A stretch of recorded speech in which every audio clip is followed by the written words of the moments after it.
Olá! O Justiça em Questão de hoje fala sobre alienação parental. Você vai saber como a Justiça Mineira tem trabalhado para atender as demandas referentes a esse problema. Garantia de produtos. Entenda o direito do consumidor ao realizar uma compra. Conheça o programa do Tribunal Mineiro que agiliza o julgamento de crimes dolosos contra a vida. O JQ conta a história de um servidor do Judiciário que trabalha pelas crianças em situação de risco social. E mais, decisões judiciais de destaque no Estado e esclarecimentos jurídicos para você entender melhor seus direitos e deveres. Fique com a gente, nossa edição começa agora.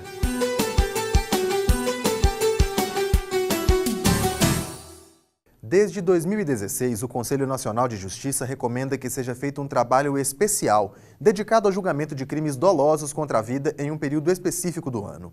O Tribunal de Justiça de Minas está atento a essa recomendação, como mostra a reportagem. O Conselho Nacional de Justiça estabeleceu que novembro é o mês nacional do júri. A exigência é que os tribunais organizem grupos de trabalho e realizem o maior número de julgamentos de crimes contra a vida, dando preferência aos processos que integram o acervo das metas da ENASP, Estratégia Nacional de Justiça e Segurança Pública, e de réus que já estejam presos. O Tribunal de Justiça de Minas Gerais está atento a essas recomendações e promove um esforço concentrado em prol desse objetivo. A portaria institui um regime concentrado de realização de sessões de julgamento do Tribunal do Júri em todo o Estado no mês de novembro.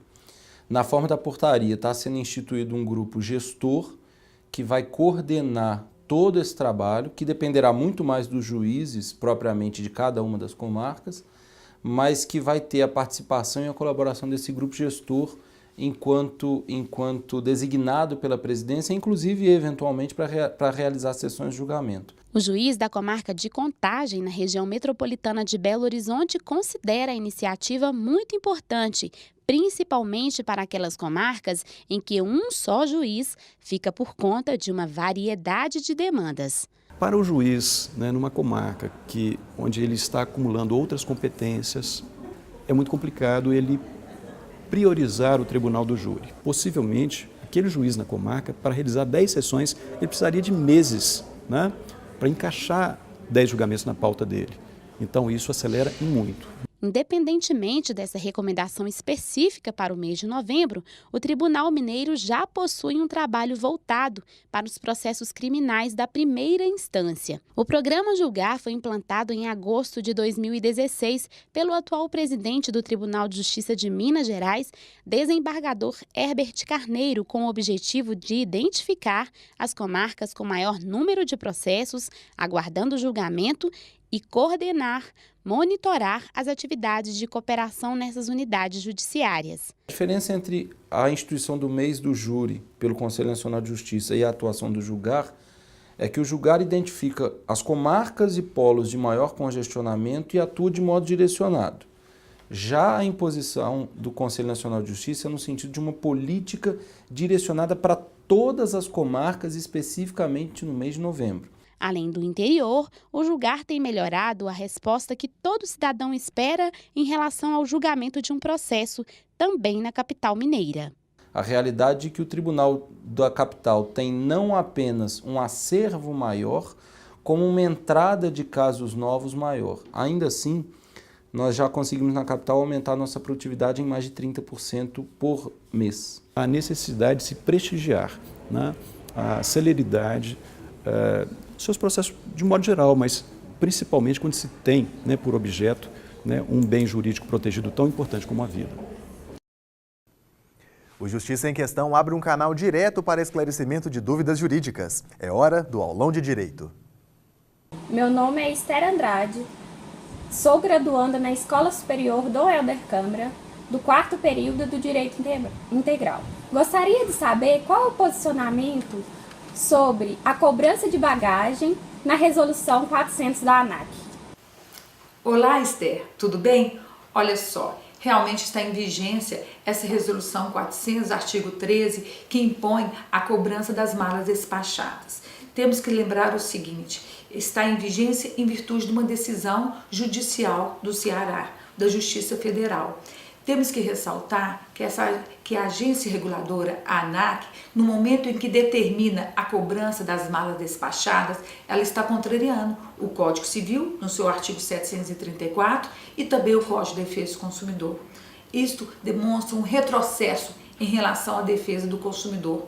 Gostaria de enfatizar também que a agência reguladora, no momento em que impõe esta cobrança abusiva ao passageiro, sequer demonstra a obrigação de fiscalizar as empresas aéreas e, sobretudo, punir aquelas empresas que negam diminuir as suas passagens em virtude da ausência das malas despachadas pelo consumidor. Olha, não podemos tolerar. Este é um novo abuso imposto ao turista consumidor. E você pode sugerir o tema para o Aulão de Direito. Entre em contato conosco pelo e-mail justiçaemquestão@tjmg.jus.br e saiba mais como participar desse quadro. No próximo bloco, saiba o que o Código de Defesa do Consumidor estabelece para a garantia de produtos. E você vai entender como a Justiça Mineira tem trabalhado para atender casos de alienação parental que chegam às varas de família. Voltamos em instantes.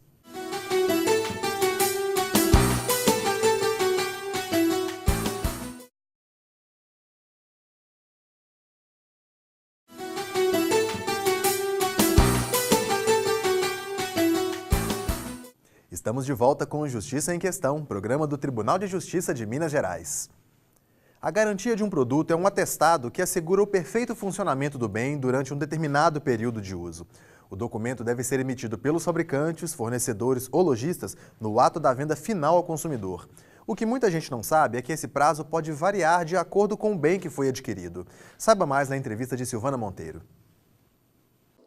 Eu estou com Érica Ribeiro, advogada da Câmara de Dirigentes Lojistas de Belo Horizonte, que vai nos explicar algumas questões ligadas à garantia de produtos. Érica, qualquer bem durável ou não durável deve ter garantia?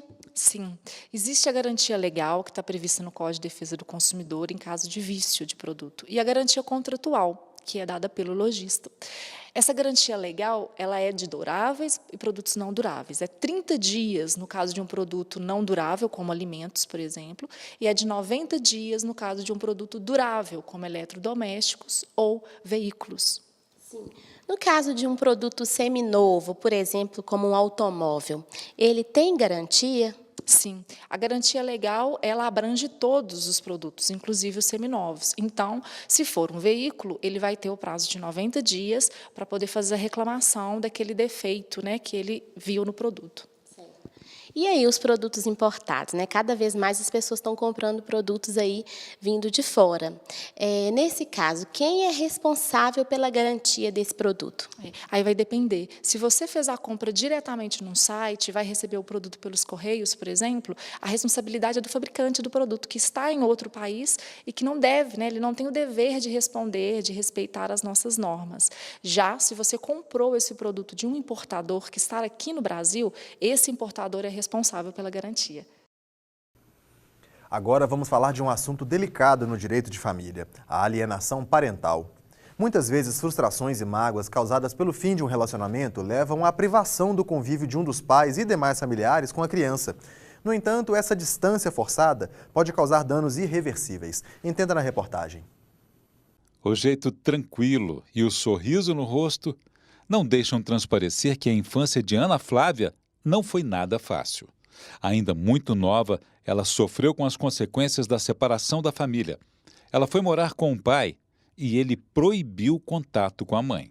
E nisso ele limitou todos os acessos nossos com a nossa mãe. Não podia ligar, não podia visitar, ela não podia ir lá na roça, não podia contato de jeito nenhum, porque isso ia virar a nossa cabeça, ia fazer isso e aquilo. Ela conta que o sofrimento foi muito grande, mas com a ajuda da família, de amigos e de terapia, conseguiu superar o trauma.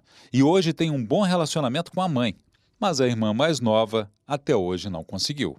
Então eu acho que a Gabriela já está tão engessada que talvez ela que tem que ter essa abertura dela, acho que agora, sabe? Porque agora a Gabriela está com 18 anos. Então, assim, isso passou muito tempo dela sem a mãe, então ela já entendeu que ela não precisa. Irivelton também sofreu com uma situação parecida. A filha foi afastada dele E não foi só isso. A imagem dele como pai e ser humano foi manipulada pela ex-namorada. Fala mal de mim para minha filha, né? Fala, eu não sou daqui, eu sou do Nordeste, sou da Paraíba. Ela fala que Paraíba não presta, fala para minha filha. Minha filha mesmo já chegou, já me falou isso, né? Fala mal dos meus parentes, da minha mãe, que é a avó da Sofia, fala que ela é uma bruxa. Então, tipo assim, isso aí vai abalando psicologicamente. O que aconteceu com ele e Ana Flávia é alienação parental, ou seja, quando um dos cônjuges usa os filhos para atingir o outro. E quem faz isso, muitas vezes, não tem limite. Tomada de decisões unilaterais, dificultar a visitação, privar o genitor, por exemplo, de passar uma data festiva que lhe é própria com a criança. Dia dos Pais, não pode, porque ele faz isso. E privar mesmo a criança daquela figura, no sentido assim, desempoderar o pai como tal, ou desempoderar a mãe como tal. Uma lei sobre o assunto foi aprovada em 2010. Nestes 7 anos, o Poder Judiciário tem analisado mais detalhadamente cada caso. Geralmente, pedagogos são grandes aliados, assistentes sociais, biopsicossocial também. Então, nós temos essa estrutura a nosso dispor.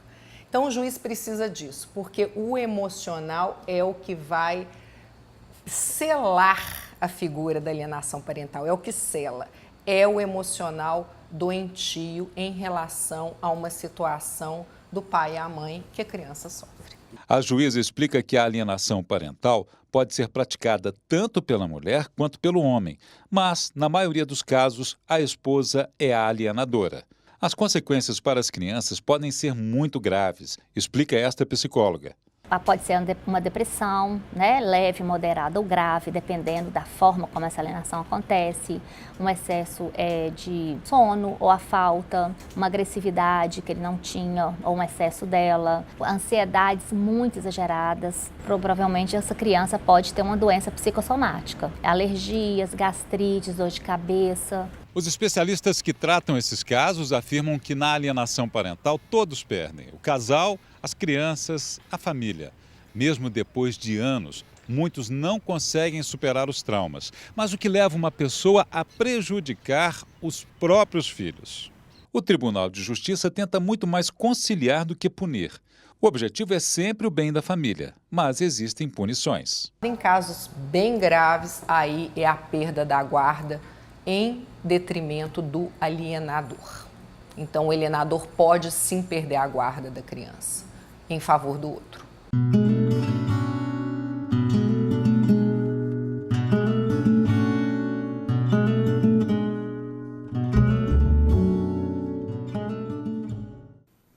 O TJMG, por meio do Centro de Reconhecimento de Paternidade, oferece às pessoas uma oportunidade gratuita para preencher o espaço destinado ao nome do pai nos documentos. Além de promover direitos como recebimento de pensão alimentícia e de herança, o local também é um espaço para escrever novas histórias e construir laços. Hoje, a Paula nos conta como o CRP contribuiu para mudar a vida dela. Resgatar, o mesmo que recuperar. Paula queria resgatar a própria história, preencher o espaço vazio deixado pelo pai que nunca conheceu. Saber de onde eu vim, quem foi o meu pai, saber da história dele também, né? Como ele era e ter o nome dele mesmo. Tudo o que ela tinha era o nome completo do pai falecido. Era pouco, mas ela saiu à procura. Quando eu fiz 14 para 15 anos, que eu comecei a procurar mesmo, ir atrás nos cemitérios, quem tinha sido enterrado no ano de 82 ou de 83, porque eu também não sabia a data exata que ele tinha falecido. Então eu comecei a procurar assim. E quem procura acha. Paula acabou encontrando a família do pai. Hoje moram todos juntos. Quem vê as fotos da família reunida e feliz nem imagina como foi o início desse encontro. O pai faleceu sem contar a ninguém que tinha uma filha. Foi o esforço de Paula e o trabalho do Centro de Reconhecimento de Paternidade do TJMG que permitiram a ela finalmente ter o nome do pai registrado. Eu senti assim, como se eu tivesse uma presença dele, porque eu estava no meio da família, eu não estava mais com uma interrogação, né? Eu tinha uma referência, eu sabia de onde eu tinha vindo, eu sabia que meu pai tinha existido, eu sabia que eu estava no meio de pessoas que estiveram com ele. Eu fiquei muito feliz, foi muito bom. Ganhou uma família numerosa e ainda pôde dar aos filhos aquilo que não teve. Eu ganhei o vínculo que eu não tive, eu estou tendo a oportunidade de ver os meus filhos terem.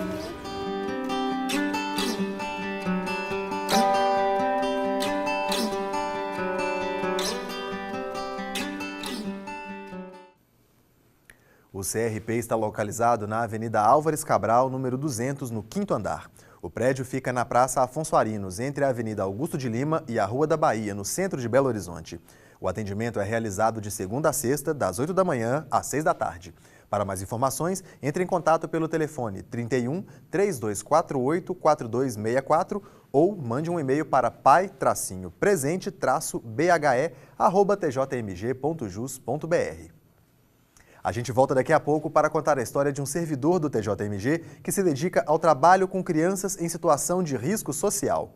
Fique conosco, Justiça em Questão volta já.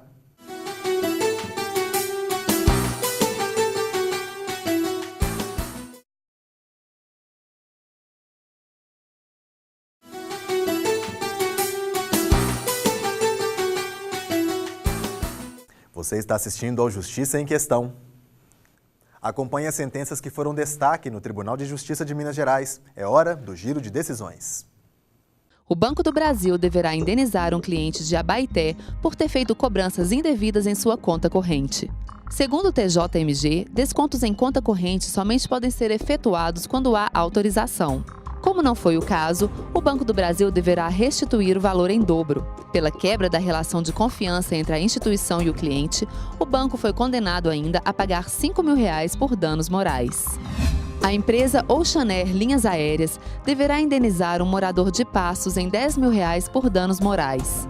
Ele comprou uma passagem aérea e o horário do voo foi alterado sem prévia comunicação, o que causou aborrecimento e frustração. A empresa Aimoré Financiamento e Investimento deverá indenizar um cliente de Formiga após apreender o veículo dele de forma equivocada, alegando que uma prestação não havia sido quitada. Após constatar que a parcela estava paga, a Justiça determinou a devolução do veículo ao cliente, porém a empresa já havia leiloado o automóvel. O TJMG estipulou o pagamento de R$ 10.000 a título de indenização por danos morais. E agora você acompanha uma reportagem especial que conta um pouco da história de um servidor do Judiciário Mineiro que se especializou em cuidar de sorrisos, no mais amplo sentido da palavra. Devidamente paramentado com uniforme de dentista, Itamar de Carvalho Ribeiro chega sempre adiantado ao prédio do TJMG, onde trabalha, na capital mineira. A paciente está agendada para as 11h30. No entanto, o doutor, já às 10h30, estudava atentamente o caso, lia a ficha de atendimento e observava com atenção o raio-x. Dedicação e pontualidade são algumas características deste servidor que começou a trabalhar no tribunal em maio de 1979, na época recém-formado em odontologia. Foi quando eu passei no concurso e vim atuar na minha área. Eu fiz doutorado em patologia clínica geral. Me convidaram para ser o diretor do departamento. Aí eu pude implementar um monte de coisas aqui dentro que me deixou extremamente feliz. E quando ele diz que ficou extremamente feliz, pode-se entender que ele fez outras pessoas felizes. O que me faz feliz em primeiro lugar, é ver as pessoas felizes. E fora isso, o que eu faço, tudo que eu faço, eu me dedico muito. Então, isso me faz muito feliz. Depois de ocupar cargos de administração e chefia no Departamento de Odontologia do TJMG, Itamar passou a atender apenas como dentista, a partir de 2005. No entanto, o senso de colaboração está sempre à frente de qualquer uma das posições ocupadas. Por exemplo, outro dia eu tive um paciente aqui que estava com uma lesãozinha no lábio superior. Ele pesquisa, ele corre atrás, ele nos ajuda, sabe? Então discute o caso com a gente, ele é patologista, então ele nos ajuda muito nessa parte. Esse dom de ajudar De ser solidário com o próximo foi o que cativou o amigo Paulo Bastos, que enxergou em Itamar um aliado para fazer ações de caridade em Belo Horizonte e na região metropolitana. Eu era paciente dele. E eu era o rei da sacolinha, né? Porque eu vivia pedindo para dar para os outros, né? E o Itamar é a pessoa mais caridosa que eu já vi. Eu falo com ele que ele não é meu ídolo, ele é meu herói. É o cara mais gentil, mais caridoso que eu já vi, assim, de ajudar todo mundo. E quando chegava Natal, eu ganhava muita coisa, a gente saía para debaixo de viaduto. Eu sou prático, eu dava as coisas, cumprimentava, conversava, mas o Itamar era igual parente desse pessoal. Ele chegava, abraçava os mendigos, dava beijo nas vovós, nas pessoas mais velhas. Essas características que Paulo reconhece em Itamar o acompanham desde pequeno. Ele sempre foi apaixonado pelo trabalho social. O dom foi se aprimorando com o passar do tempo e o envolvimento só aumentava.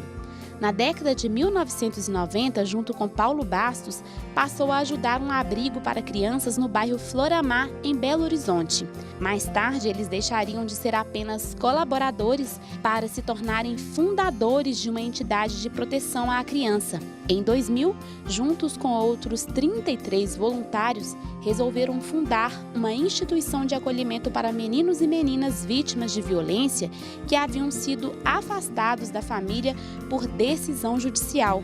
Os primeiros acolhidos eram da antiga Cestascad FEBEM e chegaram em 2002. Eram crianças de 3 a 8 anos que encontrariam uma casa arquitetada para elas, com roupas e camas individualizadas e ambientes decorados.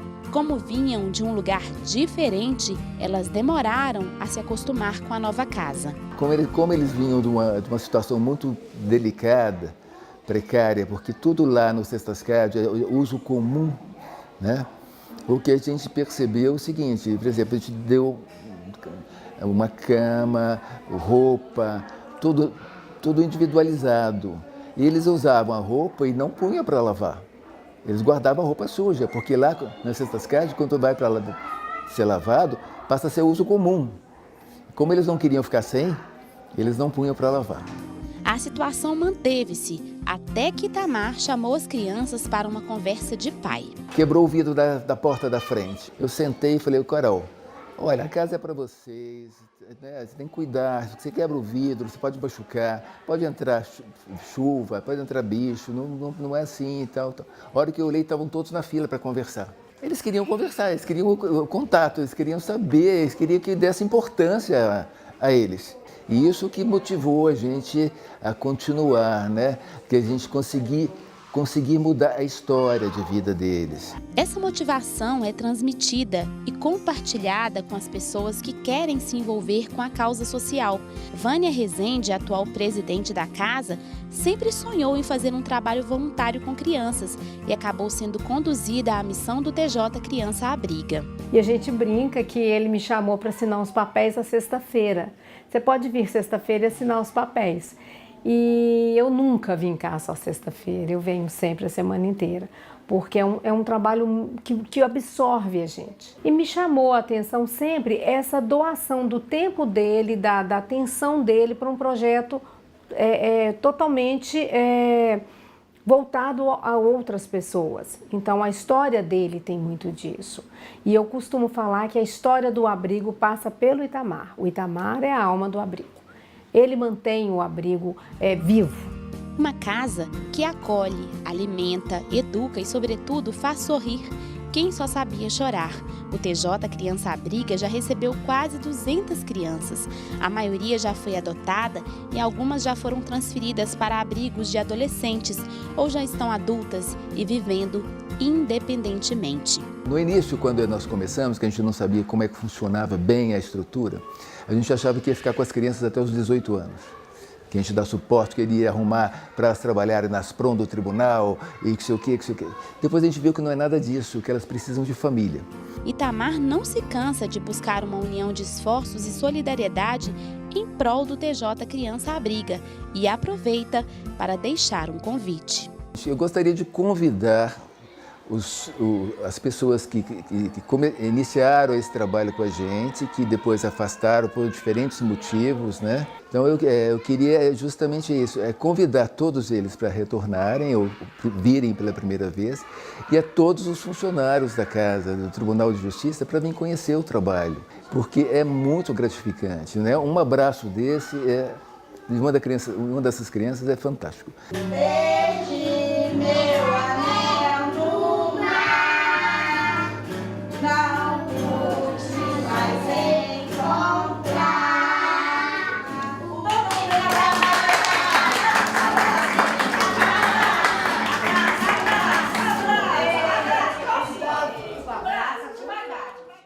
O Justiça em Questão também está na internet. O conteúdo desta e de outras edições pode ser acessado no portal do Tribunal de Justiça. Clique na área Comunicação e depois em Justiça em Questão. Ou veja pelo canal no YouTube. Comente, proponha temas, participe do nosso programa. Envie um e-mail para justiçaemquestão@tjmg.jus.br. Um grande abraço e até a próxima edição.